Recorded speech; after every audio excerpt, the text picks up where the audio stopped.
Hello, hello, this is Irene with SaugaTalks. Hello, everyone. I'm having fantastic July here in Connecticut, and my guests are fascinating as ever. So, first word to the audiences. If you're here, if you're on YouTube, on LinkedIn, on Twitter, or on major podcasting platforms, you should subscribe and you should share and you should like and comment because you know what? As far as we know, the algorithm work the way that they like people engagement. They think if this is an interesting conversation, more people should know about it, and it's not for my Irene's ego. It's not. Just a little bit, but mostly it's for people to realize how important these conversations are, how fascinating the technical leaders, the business leaders that I'm inviting here, and who are so generous with their time to share those fabulous insights, experience, and expertise with all of us. So please make sure if you like what we're doing here, it's very simple. One thumbs up for like, share with your community, share with your groups, and we become smarter, all of us together. So hello everyone again, and I am extremely excited because today with me is Yamina Hakem. Hello Yamina, how are you? I'm very well, Irene. Thank you. Good to see you. Lovely seeing you. And with us here, Bruno Larvol. Hello Bruno, how are you today? Bonjour. Hello. I'm doing Bonjour. well. Thank you. Bonjour, ça va, Bruno. Thank you so much. Merci beaucoup for joining. I'm not speaking French. I'm not going to pretend I do. I love French culture and French language. I know a few words, but this is not about my likings today, right? This is about metaverse. And you are two fabulous business and technical leaders to have this conversation with. Yamina, could you please share with us why you do what you do and how is it relevant to metaverse, by the way? Yes. So, thank you for this opportunity, first, Irene, to join this podcast. Indeed, you're right in saying that knowledge is here to be shared, and that's what we are doing at GlobalReach by sharing intelligence within the life science industry. And what we do is understanding what's happening around us in terms of new patient treatments and sharing it with our clients. And now, adding another element of AI and technology, because there's so much data out there, either scientific, either commercial data. We need to make sense out of it. And I created Global Reach now 10 years ago. It's amazing how time flies by. At the back of 20 years at Thomson Reuters. And I created it in France, created it in San Francisco. And one of the very first person that I met in San Francisco is actually Bruno. And we are from the same industry, same background. And it's a pleasure to have him now talk and introducing him because over the last 2 to 3 years, I've really been involved with AI and how to apply AI technology to the CI environment. But Bruno has gone one step further. He's actually made his whole company in a virtual environment. And he is the first person that I've ever met who's got his company in Metaverse. So it's fascinating. The way he manages it is fascinating. So I'm going to let him introduce it. And it's a real pleasure to be speaking to him today. Thank you, Yamina, because naturally, Bruno is the star of the hour. With the work you started, I saw the business announcement by Yahoo, but major outlets out there. Okay, the work that LARVOL is driving. Could you talk to us, Bruno? Because metaverse everywhere. We see it transforming gaming, entertainment, retail, and cooperation and collaboration spaces. Okay, we're getting warmer somewhere. Bruno, talk to us why you do what you do. Well, first, thank you both for the very kind words today. Pleasure to talk with both of you, and I appreciate the opportunity. I started my company also quite a few years ago. We sell software and data in the healthcare industry. And what has been interesting about my journey is that from the beginning, it was completely virtual. I'm going to get into Metaverse in a second. But from the beginning, we all were in different time zones, different countries, no headquarters. So imagine 150 people way before COVID, all working from home. I like to tell the story that my VP and my VP of operation, Aviva Friedman, worked 12 years together, and we never met in the real world. And part of it has been circumstances and geography, but part of it has been for us to make the case that you can build trust, you can build a functional team, a high performance team, without physical proximity. And that's what we've proven before the pandemic.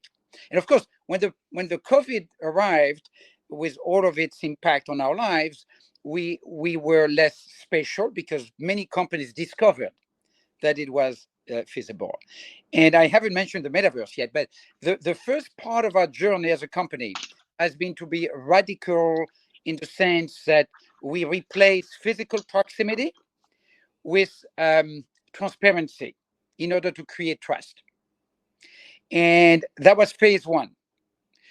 And then what happened is that about 2 years ago, a friend of mine, Mark Takata, very good friend, great creative person, told me, time to get a new headset, Bruno, because Quest 2 is going to be like iPhone 3. It's going to be mainstreaming virtual reality. I had a headset years before that wasn't a good experience. I was a bit skeptical, but I got it because I wanted to visualize cancer data. Remember, LARVOL is about data and healthcare. And so we worked with a group at Caltech to visualize cancer data using a headset, looking for patterns in cancer data. Guess what? We didn't find any patterns. It was disappointment. Well, I should say, we didn't find any pattern in virtual reality that we could have found in 2D. So that was not successful from that perspective, although we're still working on it. And at some point, we'll use VR to find things that we couldn't find without VR. But as we did that, one thing we realized is that virtual reality can give you something else. A home, a place to meet, a place to be sharing experience with your coworker. So at that point, I decided to buy a headset. So I'm showing you my headset here. That's the headset that I'm using. It's a bit of souped up headset. There's a special deluxe battery pack to balance my head and so on. So I bought a headset like this for most people in our company, and we started to experiment with it. And then I decided to spend 1 full year in virtual reality, in the metaverse.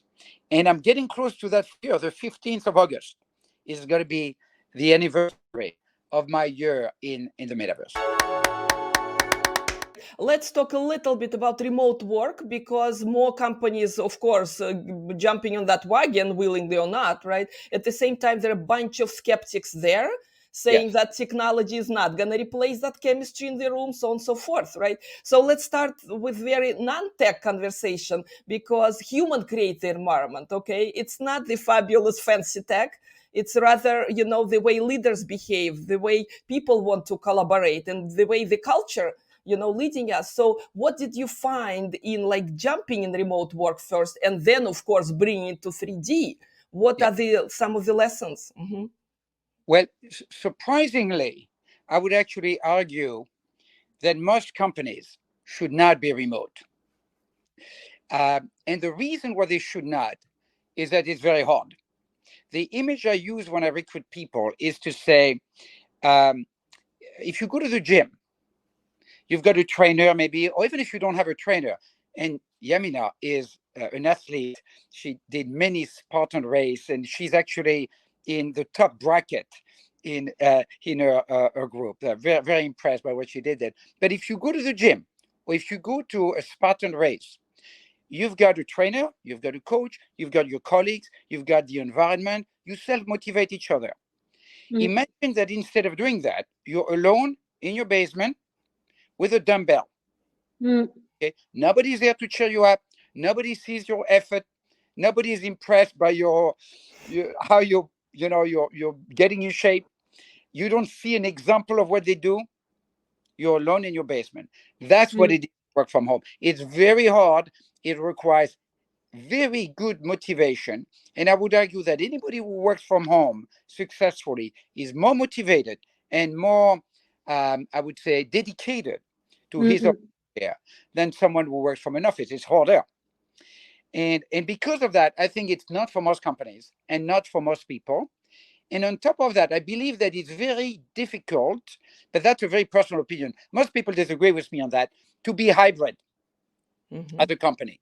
In our company, it works because everybody works from home. If we have half of the company working the headquarters in proximity with me and the other executives, and the other one at the periphery, it will be like second-class citizens. So unfair. And it's very difficult to have the same relationship between half of the company remote and half the company in headquarters. So I believe it's wonderful. I believe that small companies have a great advantage over big companies, and especially small companies that are willing to go all in and use technology. And technology has a big role in, of course, the metaverse. We're going to talk about it in a second. But and the reason why it's so important and so difficult to work remotely is that as animals, humans are animals, advanced animals, we are hardwired for physical proximity. If I'm close to someone, I care about that someone. They exist more to me than they're far away. Someone close to me can help me or hurt me. Someone on the other hill or someone I cannot see, they don't exist to me as much to my reptilian brain, so to speak. So we are hardwired for physical proximity. And what the metaverse does is that it tricks us back into a proxy of physical proximity, right? But because of that too, it's very hard to care the same way about coworkers you never meet or you meet very rarely, right? So I think that people who are very motivated by remote work, first, congratulations, I'm on your camp. I build my company completely that way, and I will never do anything else. Never. I will never have a headquarters. But it's hard, and it's hard, especially on the workers. They don't realize sometimes how much dedication and a higher level of effort. It's not better, by the way, it's not better work-life balance, because often it's work-work balance. Correct. I was on that ship for many, many years, Bruno. I am one of those who love remote work, okay? I was able to manage, like you said, work-life balance and all that. And with technology that was not there yet, as much as, of course, we're able to connect right now and really have a good time and really be productive online. So, Yamina, your experience, because almost we jumped to employees, customer experience, leadership experience. Could you share some of the points that you're finding, fully relevant? I mean, most certainly, in terms of working remotely, I would say that I've started working remotely like from 2003 onwards. So I've always done that. And I so agree with what Bruno just said, is that one thing that it requires is enormous discipline. Because you are so you need to be focused, you need to be dedicated to your work, but also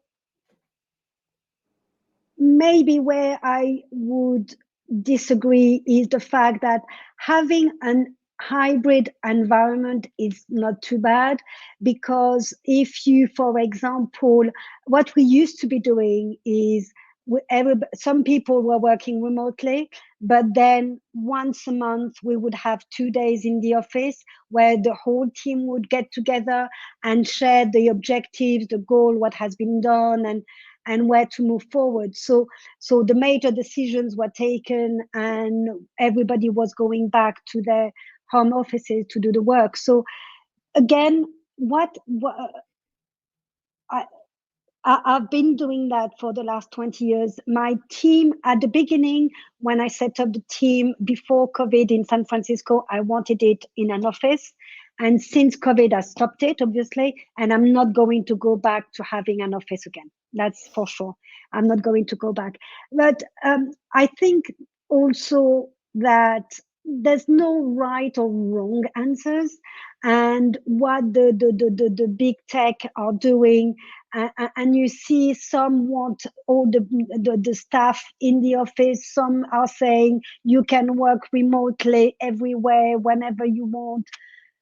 There's no right or wrong answer in this one. I think it's mostly, at the end of the day, you've got a job to do, and whatever works for you, do it. From technology standpoint, it's not easy. It's not easy to jump on the tools. I don't know how many different technologies you have to have in stack to enable metaverse collaboration. What is it? Is it AI? Is it AR, VR? Is it connectivity? What else? I'm not mentioning the headsets, right? The fabulous infrastructure. So how does it work in practical terms? Yep. So initially, our first technology, that was many years ago, was Yahoo Messenger. Do you remember Yahoo Messenger? Vaguely. So, Yahoo Messenger was our office. We would talk to each other on Yahoo Messenger. We would have parties once a month on Yahoo Messenger. Wow. And Yahoo Messenger had that very obnoxious button. You could ping people and it would loudly bing on your phone or on your computer. So Yahoo Messenger was our first technology. Then came Zoom, well, first Skype and then Zoom. And then came Slack. Slack was a breakthrough. Slack was very powerful. Of course, other platforms too, including, SharePoint and other technologies, cloud in general. But of course, Slack was a breakthrough. Slack was so much fun. And then Teams came. And we replaced Slack with Teams, like many people do. We saved a lot of money. And I miss Slack so much because it was so much more fun. 10 times the engagement, a lot of emoji fights, a lot of fun. I find that the engagement with Teams went down. Now, the convenience maybe up, I don't know. So I miss Slack. So now we are Team Shop. We're back with Microsoft in that perspective. And these have been the main technology we used over the years. And then, of course, came virtual reality. And of course, the use of mobile phone always have been very useful because then you can, I did spend a lot of my time at Starbucks or walking around. I do have an office, by the way, at WeWork on Mission Street in the financial district. I used to spend time there. Now I much less, but I still have the office for administrative purpose.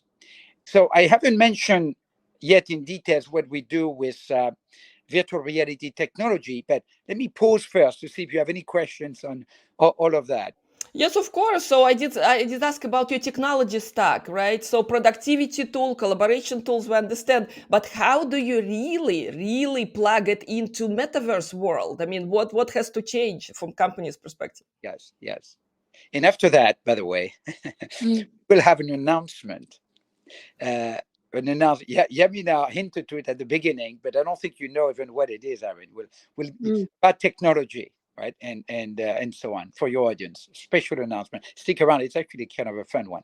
Yeah. So the technology for us has been buying a very specific device, which is Quest 2 from Oculus. And the ease of use of Quest 2 compared with all of the other virtual reality headsets, including HoloLens, which I also had and was not that user-friendly. And I had also, 4 years ago, I had another initial headset. Quest 2 was amazingly easier. I wouldn't say easy, but easier, because it's self-contained. There's no string. There's no camera pointing at you. That headset is everything. It's actually a phone inside connecting to your Wi-Fi. There are little radar or camera in front that track your hands, really amazingly connect know exactly the position of your hand as you move your hands. You can start doing hand signal to the software that make you move in the environment, manipulate things. It's really remarkable. So for me, the breakthrough has been Quest 2, right? And with Quest 2, I was able to meet with my colleagues in my virtual office. So we used a software called Spatial. And Spatial is a new company, High Spatial, which we like. Full disclosure, I'm a small investor in Spatial. And we build wonderful, wonderful environment in Spatial, incredible offices. So everybody can have an office. Everybody can have a corner office. If they want, they can have an office on the beach, next to a volcano, next to a fire camp. It's really beautiful. And so you can have a fire camp, a lake, and then a whiteboard to organize your data. And then your colleagues can sit around you on the fire camp and you can talk about the project you're working on. And that's a technology we use for a long time. We're still using it, Spatial, but we increasingly also are using another technology from Facebook called Workroom. And what Workroom is essentially a meeting room. And it's very easy to share screen, to sit around a table, to shift place around the table, to change the size of the table. And it became also a very practical productivity way of meeting. I had 3 meetings this morning with different teams in the metaverse, and notably in Workroom. Yamina, do you have any questions for Bruno? Because again, this is hot stack, right? And you mentioned M2 Studio. Is it animation Yes. firm you're still using? Mm-hmm. Yes. So M2 Studio is a wonderful design studio that build environments in the metaverse. Amazing environment. Michael Potts became a good friend of ours and has built with some artists and people in his team and also external artists. Incredible environment. When you get to these places, you are really transported with the beauty. One of them, I vividly remember going through nearly a journey in his environment. And at the end of that journey, entering a temple with a beautiful, huge Buddha statue and candles around it. And I had an incredible, impactful moment there. And the reason why it's interesting to me is that to create culture, to create a team and a culture in your team, you need to have shared memories. And as much as I love Zoom, Zoom does not create shared memories the way meeting in a common place create shared memories. You need to anchor some time together to a place that you will remember, a distinctive and beautiful place. And M2 Studio, Michael Potts, Polycount, which is a related company, Spatial, all of these companies are creating beautiful, beautiful places and allowing the user to create their own places.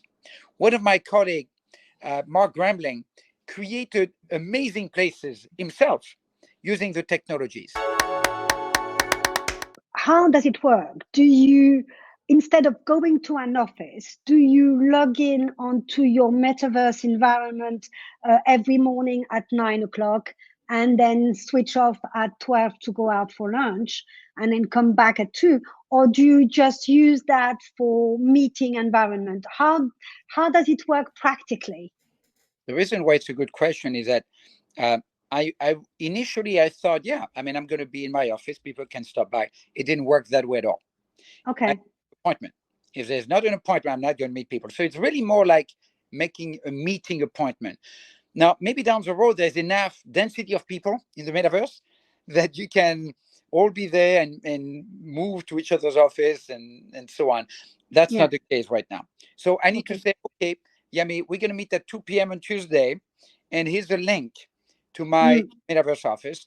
And then you need to put a headset on, or you can also access from your computer, and then you can join me. Yeah. Not as easy as stopping by yet. Yeah. Yes, Lovely, exactly. lovely. What do you think your employees telling about their experiences? Because again, I'm all for it. What you're saying is fabulous, right? I just want to make sure people comfortable because it is a transformation, right? It is a big transformation. Mhm. So he's so first I would say that the same way I said most companies shouldn't go virtual, it shouldn't go remote. I would argue, now I'm going to sound like I'm bragging, nearly no companies should do this. Don't try that at home. It's very hard. And to do it, you need to be a smallish company. We're 150. You need to be completely remote already. Complete. You need to have a leader who's a little bit wild. That And helps. you need to have no investors. The investors will not Follow you on that. And on top of that, you need to have very understanding team, because frankly, the burden is as much on them as it is on me. The reason is that to meet with me, they say, well, can we have a call? No, you have to come. You have to put your headset on. You have to make an appointment, or you can do impromptu, but it takes steps. You have to put your headset. The battery needs to be on. You need to log in. Is your password? Is your battery on? A lot of steps, and then you get the headset on. It's heavy. Now I've got a deluxe one with balancing battery on the back. So in other words, it's still very hard. Most companies can do it for a few meetings for fun, but they will not do what we do. It's too hard. Also, it's less hard if you join in from your computer. But then I would argue it's not as good at all as Zoom. Because if you're on your computer, you're not immersed into the same place. It's like a bunch of cartoon characters talking. You're not in. You're not in.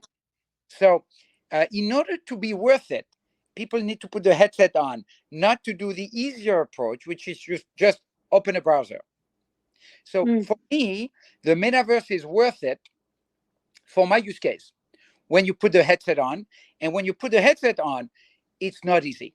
It's a big effort. It's a little bit like going to work, not quite as much as driving across town, but it takes a big effort.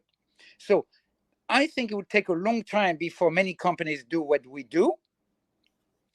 But I think they will, no doubt, because the technology you can see every month, every quarter, with 10 billion spent by Facebook, probably 10 plus billion spent by other people every year. The technology, you can see the trajectory. Totally. It's going to be amazing. In a few years, when you look at my avatar, you will not be able to see if it's a real person or not. It will be an absolute deep fake. Right now, I look like either a cartoon character or a zombie that you wouldn't want to be close to. You're in the valley of uncanny, or you're in cartoon world.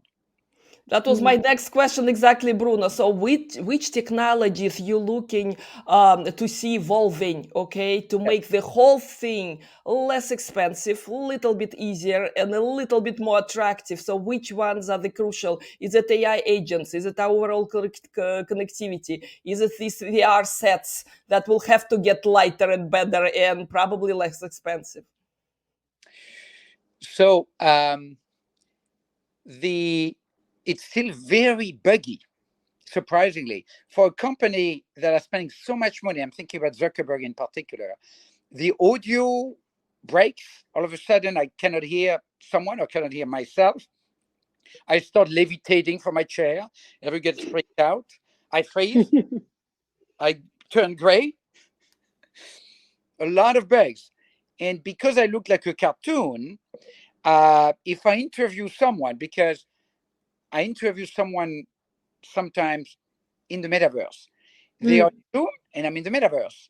I interview them, and I have one person in particular who I didn't give the job, and she went on Glassdoor and sent me a little note saying, "I just got interviewed by a cartoon character, and I didn't get the job." She was not happy. It was not. She did not like the fact that she was showing herself in Zoom, and I would show myself as a cartoon character. And I understand that. So one of the technology, to your point, that is going to come is that these avatars at some point and very soon are going to be photorealistic.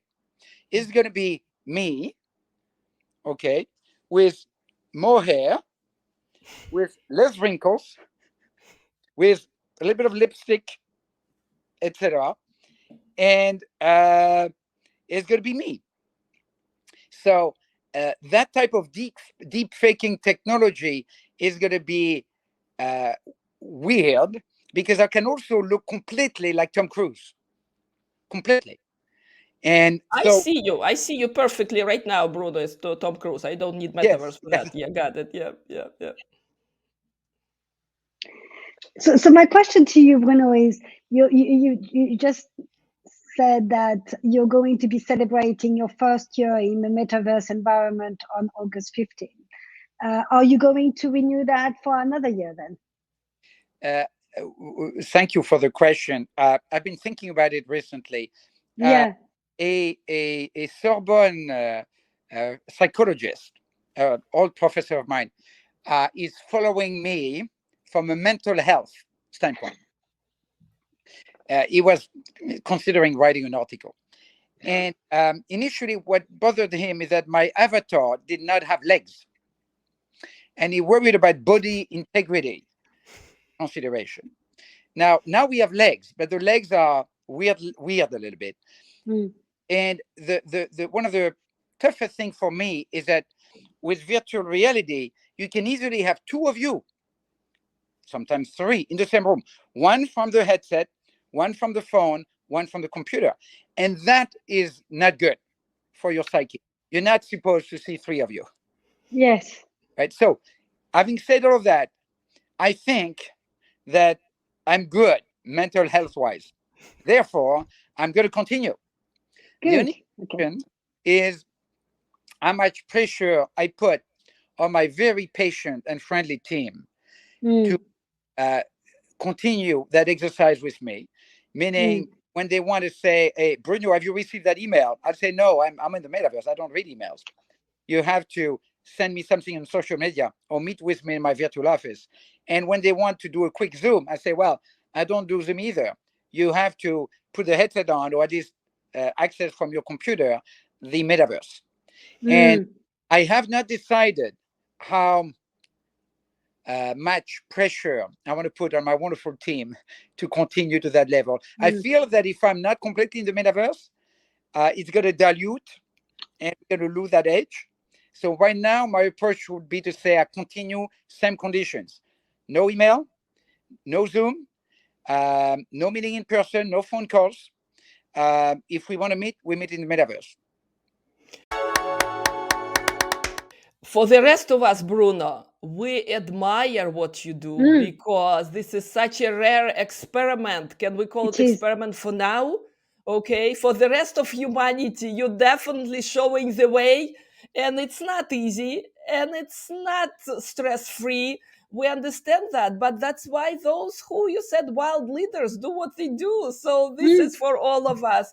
Cannot wait to hear more on SaugaTalks as you progress, as your thinking changing, because you pivot sometimes, right? In business and life, you pivot, but these are important findings, absolutely. So in conclusion today, I hate to see time running out, all right?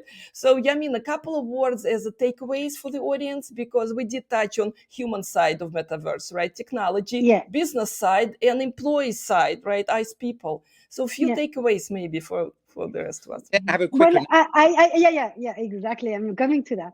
Is that I would like to say that technology is moving fast, and it's you have to embrace it. Maybe, and Bruno has just explained it very well. Maybe it can't be all or nothing. It could be maybe a mixture, because yes, we are still finding our way, but we've got to embrace it. And what Bruno is doing is just utterly amazing. But if you think that was crazy, and if you think that was innovative, his way of managing his company in a metaverse environment, I'm going to let him explain what he's just done last week. And that is way beyond Bruno, the floor is yours. The floor is yours. Please give him the We stage have the drum on stage. roll for this Give very him the special stage. moment, just for SaugaTalks audience exclusive. Yes, totally. This moment is coming. Bruno, we know there is something you want to share. It's a small step for a Big. person, but a weird step for humanity. Because in addition to moving inside the machine, which is what we're doing essentially with the metaverse, now I have to say that the machine is in us. Because on Friday, I got microchips implanted in both of my hands. And now, if we meet, Irene, in the real world, I can communicate with you with my NFC RFID chip. You can put your phone on my hand, and I can send you all kinds of information about me, about my company. And when I get to my office, instead of carrying a key card, I can just use my hand to get in, potentially even start my car with my hand. So now I'm officially a cyborg of the metaverse. So things are getting weird a little bit. Now, that was done against medical advice. My wife is a physician, and she did not approve this message, and she did not approve that procedure, and neither did my mom or my son, for that matter. But I did it anyway, so that you don't have to do it. I am speechless, Bruno, and Yes. it's not easy for me to not find the words. Since I was little, you see, I was good with words, and today is a very special day. You know, bravo, Bruno. My sympathy to your family, especially for medical doctor, especially for your son and your mom. Our Yeah. sympathies for them for sure. At the same time, Bruno, you have to comment, what technology is it? What does it let you do? And what's the future of that? Why did you take that risk today? And on Facebook, my dear mom commented, "I don't understand, but I don't like it." She wasn't too pleased with that move. So I do believe that later on we're going to do a lot more of what's called biohacking, meaning interface between the machine and us and our body. And of course, Elon Musk with Neuralink is working on implantable devices in your brain to help with various diseases. In this case, it's not for disease; it's for convenience. Increasingly, I became very minimalistic when I travel.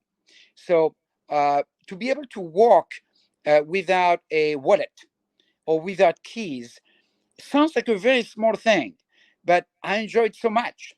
Not having to have keys in my pocket, wallet in my other pocket. I don't need a coat. I don't need a jacket. I have my phone, and I have a chip implanted in both of my hands. And ultimately, if we meet at a conference, I can do that to you. And perhaps you can have all the information about my company or my LinkedIn, or perhaps, just perhaps, I can rickroll you. I mean, so that you're warned. You can end up watching one of the Ricochet videos or the Ricochet videos unsuspectedly. So that in itself is probably worth it. I could also have put a chip on my shoulder, but I decided to get it on my hands. Bruno, again, amazing technology and most importantly, amazing people. Okay, you are incredible leader. You're showing the way again to the rest of us and to the rest of humanity out there. That's why I want people to share these talks, because you don't hear it every day when Yeah. person does this real time with that here and sharing it immediate news. Why? I mean, why not to live in that digital world? Why not to be connect and trust each other? All right, and this is the future. So thank you so very much, Yamina, for introducing me to Bruno. And Bruno, thank you for your time. This is an amazing conversation. I cannot wait to share it with the world. Thank you both. Cannot Thank you. wait to see you back on SaugaTalks with more updates, with more exciting news. And again, our best to your family.